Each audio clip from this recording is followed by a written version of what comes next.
네, 이 시간 하나님께서 저희에게 주신 말씀은 신약 성경 마태복음 5장 9절입니다. 마태복음 5장 9절 신약 성경 5페이지입니다. 신약 성경 5페이지 뜻을 잘 생각하시면서 한 목소리로 함께 봉독하십니다. 시작. 화평하게 하는 자는 복이 있나니 그들이 하나님의 아들이라 일컬음을 받을 것이며. 아멘. 네, 오늘 말씀의 제목은 화평입니다. 평안함, 평화를 만드는 화평이라는 단어. 예수 그리스도의 팔복의 말씀에서 남겨놓은 말씀 중에 한 가지죠. 오늘날 이 세상은 여러분들도 잘 아시다시피 평화가 깨어지는 게 심각할 정도예요. 지금 당장 일어나고 있는 일들만 해도 러시아의 푸틴이 있죠. 그 우크라이나라는 그 작은 나라를 삼키려고 전쟁을 일으키고 그 안에 그 평화를 사랑하는 사람들의 그 목숨과 생명과 삶의 터전을 그냥 지금 다 뺏어갔어요. 전쟁을 일으킴으로.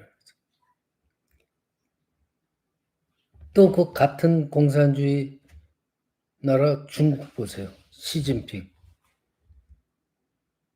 겉으로는 온화한 미소를 지으면서 말없이 있으면 속으로는 아주 은큼하잖아요.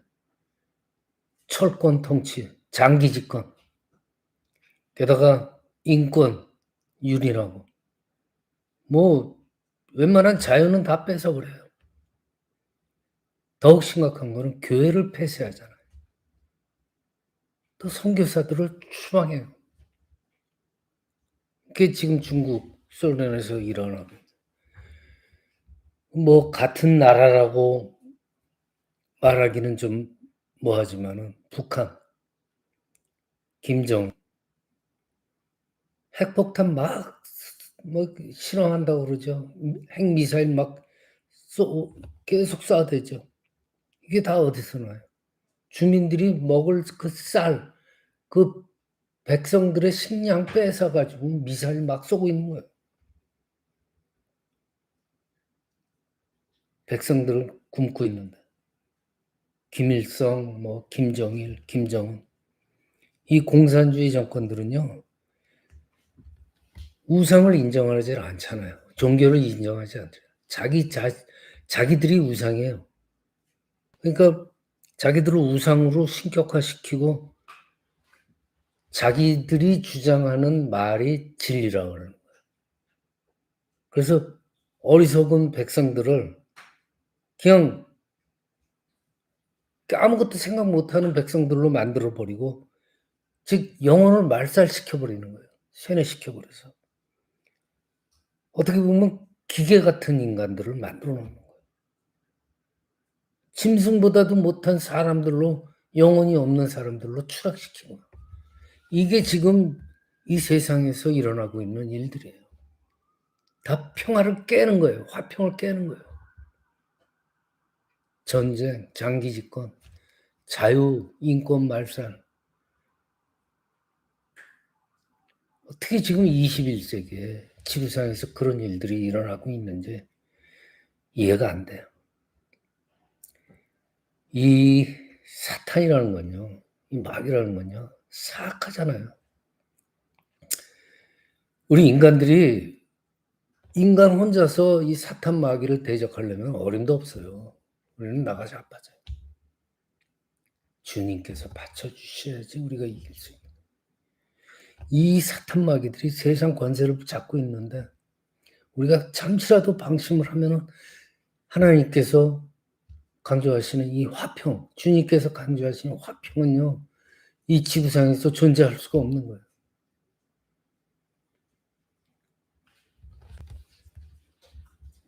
이 사탄 마귀가 공중권세를 잡은 이 세상에서 우리가 정말 그들이 시키는 대로 그 우상을 섬기고 그들이 시키는 대로 영혼을 나가게 하고 그들이 시키는 대로 하나님을 못 믿게 하면은 결국은 사탄의 왕국을 이루게 되는 거예요.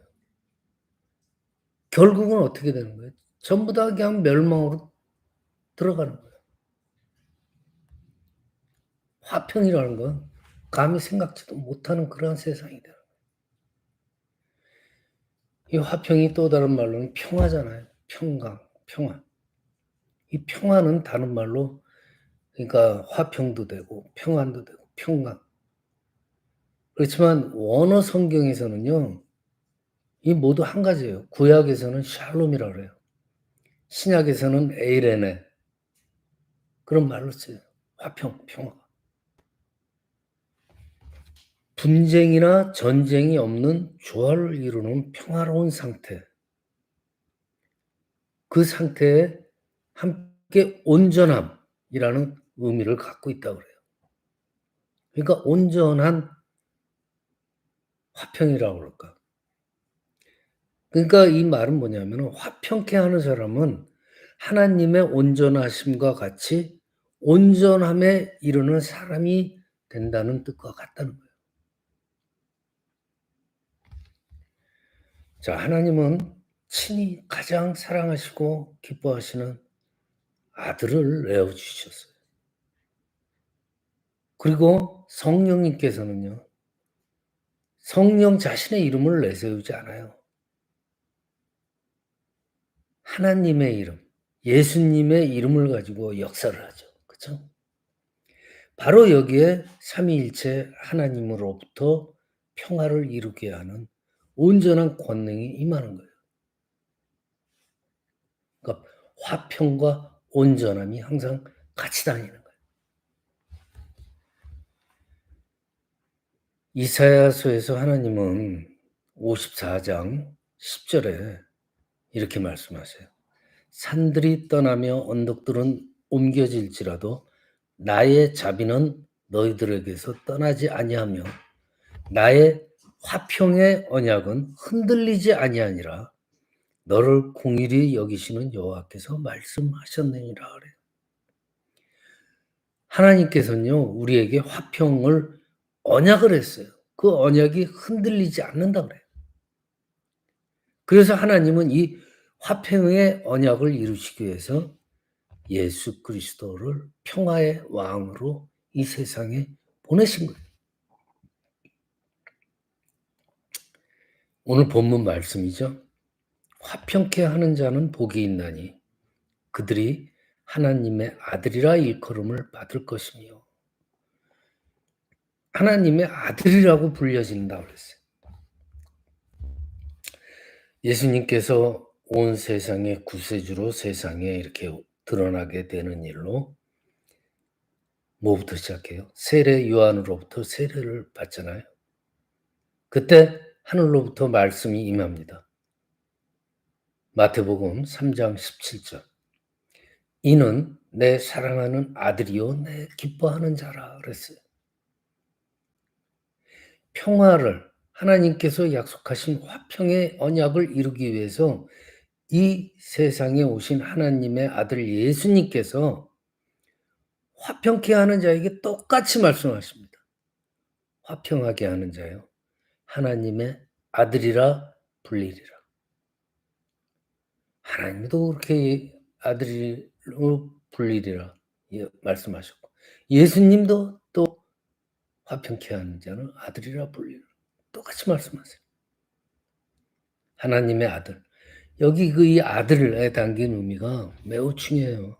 첫 번째로 아들이라는 것은 상속자예요.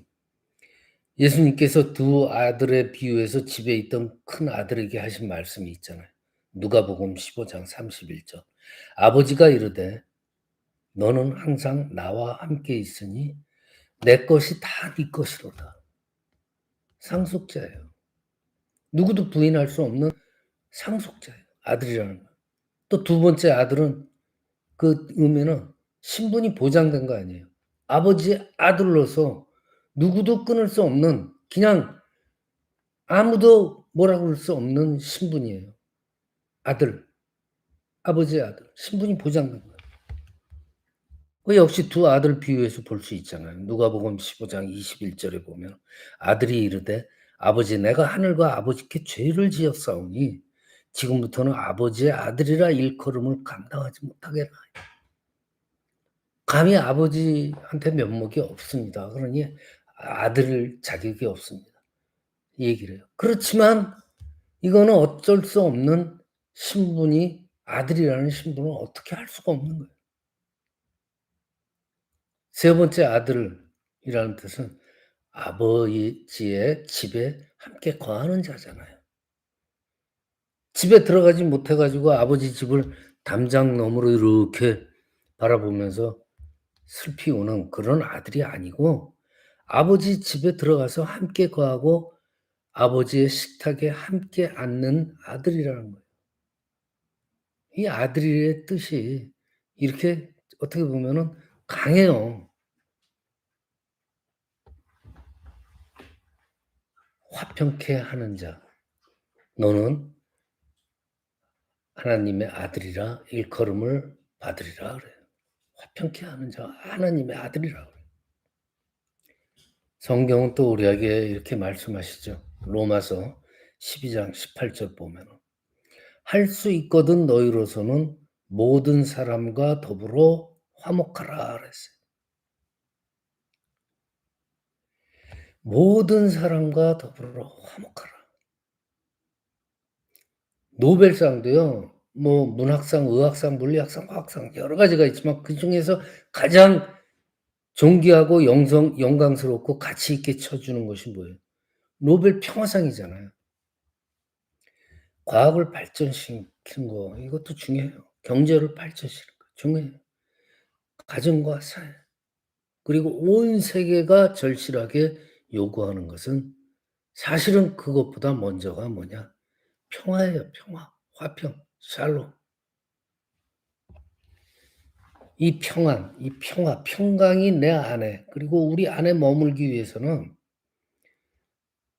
주님이 내 안에 머무시도록 우리가 죄로부터 거듭난 성도로서 주님의 성품을 본받아야 돼요. 그래야지 나로부터 내 안에 존재하는 샬롬, 화평, 평강이 남한테 영향을 끼칠 수가 있는 거예요. 즉 우리 자신부터 화평케 하는 자가 돼야 돼요. 하나님의 아들이 돼야 돼요. 여러분들 마음속에 죄가 가득하고 항상 뭔가 정도가 아닌 죄를 함께 지닌 어떤 잠이 굴리는 사람들 이분들은 마음속에 죄가 가득하잖아요. 그렇죠? 편법을 써서라도 하나님께서 싫어하실 죄를 지으면서라도 이 세상에서 내가 이득을 보고 잘 살아보겠다라는 본심을 가진 분들이 사실은 이 세상에 많아요. 사탄 마귀의 영의 영향을 받은 그런 심령을 가진 분들이 사실은 많아요. 이런 죄인들은요. 마음속에 평안, 평강, 화평 없어요. 화평케 하는 자가 될 수가 없어요. 자, 죄를 짓는 자, 죄를 마음에 품는 자, 악한 마음을 꼭 괴배한 그러한 마음을 품고 살아가는 사람들 항상 마음속에 분열이 있어요. 평안의 기쁨을 누릴 수가 없습니다. 그래서 이 죄성을 가진 심령들은요. 분별력, 판단력은 없어요. 아주 이기적이고 자기를 위한 그러한 이득 추구에만 전념할 뿐이에요. 화평케 해봐야 자기한테 이익될 게 없잖아요. 내가 교묘하게 해서 내 이익을 취해야 됩니다. 화평이란 건 오히려 방해죠. 그러니까 그 사람들이 그러한 심령을 가진 무리들이 곳곳에 있다면은 이 곳곳에서 모든 것을 불리케 하고 망가뜨리는 거예요. 화평의 반대로 분열을 시키는 거예요. 내 안에 주님이 없고 죄성이 가득했다면은 화평을 바랄 수가 없는 거예요. 그런 죄성의 심령들이 너무나 많기 때문에 예수님께서 그러한 죄인들을 위해서 십자가를 지시고 평화의 길을 열어 주신 거예요. 그걸 깨닫고 그 길로 가야 되는 거예요. 여러분들 오늘 본문이 있는 마태복음 5장의